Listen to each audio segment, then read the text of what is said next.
Ennesima aggressione all'alba al pronto soccorso dell'ospedale dell'Angelo di Mestre nel mirino, stavolta non il personale medico, bensì una guardia giurata che intorno alle 5:30 del mattino ha sorpreso una persona con problemi di tossicodipendenza all'interno dei bagni della struttura mentre si stava iniettando una dose di stupefacente. Purtroppo ne registriamo continuamente, non solo la nostra azienda ma anche nelle altre aziende. Noi lavoriamo molto con i sanitari, con le forze dell'ordine anche per come dire, attenzionare e anche rispondere in maniera precisa e puntuale a quello che succede nelle nostre aziende sanitarie e per tutelare i nostri lavoratori. Alla vista dell'addetto alla sicurezza, l'uomo ha reagito con violenza, scatenando una colluttazione. La guardia giurata è stata aggredita e ha riportato alcune contusioni, rendendo pure necessario l'intervento del personale sanitario. Sul posto intervenute anche le forze dell'ordine per riportare la situazione alla calma e identificare il responsabile. Purtroppo è un fenomeno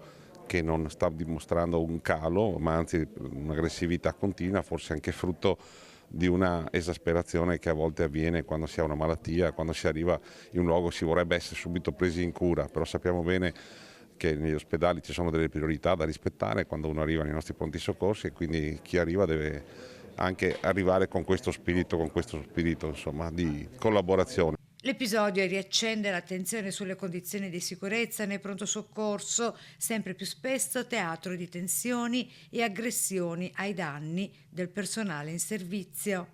E quindi credo che tutti assieme, se lavoriamo anche per far capire quanto sia importante il rispetto degli altri, insomma faremo un'opera sicuramente meritoria.